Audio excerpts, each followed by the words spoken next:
বাংলাদেশ এক রাজনৈতিক ইতিহাসের সাক্ষী। অন্তর্বর্তী সরকার কর্তৃক আওয়ামী লীগের কার্যক্রম নিষিদ্ধের এই সিদ্ধান্ত নতুন নয়। এর আগেও বিভিন্ন সময়ে বহু রাজনৈতিক দল ও সংগঠনকে একই পথে হাঁটতে হচ্ছে। তবে এবারের প্রেক্ষাপট ভিন্ন। কোনো দলকে সরাসরি নিষিদ্ধ না করে শুধুমাত্র তাদের কার্যক্রমের ওপর নিষেধাজ্ঞা জারি করা হচ্ছে। ইতিহাসের পাতা উল্টালে দেখা যায় ১৯৭১ সালের ২৬শে মার্চ মুক্তিযুদ্ধের প্রাক্কালে দখলদার পাকিস্তান সরকার আওয়ামী লীগকে নিষিদ্ধ করেছিল। স্বাধীনতার পর বঙ্গবন্ধু শেখ মুজিবুর রহমানের সরকার স্বাধীনতার বিরোধিতাকারী জামায়াতে ইসলামী, মুসলিম লীগের ৩টি অংশ এবং পিডিপি সহ সকল ধর্মভিত্তিক রাজনৈতিক দলকে নিষিদ্ধ ঘোষণা করে। ১৯৭৫ সালের ২৫শে জানুয়ারি বঙ্গবন্ধু শেখ মুজিবুর রহমান আওয়ামী লীগ সহ সকল রাজনৈতিক দলকে বিলুপ্ত করে একদলীয় শাসন ব্যবস্থা বাকশাল প্রতিষ্ঠা করেন। কিন্তু সেই রাজনৈতিক প্রেক্ষাপটও স্থায়ী হয়নি।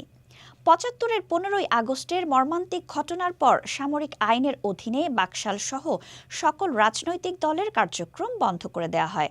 রাষ্ট্রপতি আবু সাদাত মোহাম্মদ সায়েম ১৯৭৬ সালে রাজনৈতিক কর্মকাণ্ডের ওপর থেকে নিষেধাজ্ঞা তুলে নেন। এই সময়ে বাকশাল থেকে বেরিয়ে এসে জোহরা তাজউদ্দিন সহ প্রবীণ নেতারা আওয়ামী লীগকে পুনরুজ্জীবিত করেন। তবে নেতৃত্বের দ্বন্দ্বে আওয়ামী লীগ মালেক এবং আওয়ামী লীগ মিজান এই দুটি ধারায় বিভক্ত হয়ে পড়ে দলটি। পরবর্তীতে শেখ হাসিনা নেতৃত্ব গ্রহণ করার পর আব্দুর রাজ্জাকের নেতৃত্বে আওয়ামী লীগ ভেঙে পুনরায় বাকশাল গঠিত হয়। ১৯৭৯ সালে রাষ্ট্রপতি জিয়াউর রহমানের শাসনামলে জামায়াতে ইসলামী সহ পূর্বে নিষিদ্ধকৃত দলগুলো রাজনীতিতে প্রত্যাবর্তনের সুযোগ পায়। যদিও সে বছর সরাসরি দলীয় প্রতীকে নির্বাচনে অংশগ্রহণ করতে পারেনি জামায়াত। তাদের নেতারা ইসলামিক ডেমোক্রেটিক লীগ আইডিএল এর প্রতীকে নির্বাচনে অংশ নিয়েছিলেন। ২০১৩ সালে আওয়ামী লীগ সরকারের সময় হাইকোর্ট জামায়াতে ইসলামীর নিবন্ধন বাতিল করে। এরপর গত বছর আওয়ামী লীগ সরকার জামায়াত ও ছাত্র শিবিরকে সন্ত্রাস বিরোধী আইনে নিষিদ্ধ ঘোষণা করে। তবে জুলাইয়ের গণঅভ্যুত্থানে শেখ হাসিনার সরকারের পতনের পর ডক্টর মোহাম্মদ ইউনূসের নেতৃত্বাধীন অন্তর্বর্তী সরকার গত আগস্ট মাসে সেই নিষেধাজ্ঞা প্রত্যাহার করে নেয়। ১৯৭৪ সালের বিশেষ ক্ষমতা আইনে পূর্ব বাংলার সর্বহারা পার্টি পিবিএসপি এবং পূর্ব বাংলার কমিউনিস্ট পার্টি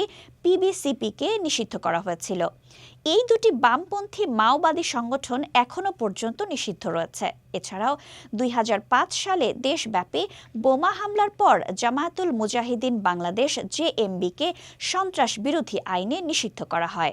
২০০৯ সালে নিষিদ্ধ হয় হিজবুত তাহরির এবং সর্বশেষ গত বছরের ২৩শে অক্টোবর ছাত্রলীগকে সন্ত্রাস বিরোধী আইনে নিষিদ্ধ করা হয়। বাংলাদেশের রাজনৈতিক ইতিহাসে নিষেধাজ্ঞার এই দীর্ঘ তালিকা একদিকে যেমন অস্থির সময়ের সাক্ষ্য দেয়, তেমনি অন্যদিকে রাজনৈতিক মেরুকরণ ও ক্ষমতার পালা বদলের চিত্র তুলে ধরে। আওয়ামী লীগের কার্যক্রমের উপর বর্তমান নিষেধাজ্ঞা সেই ইতিহাসেরই একটি নতুন সংযোজন।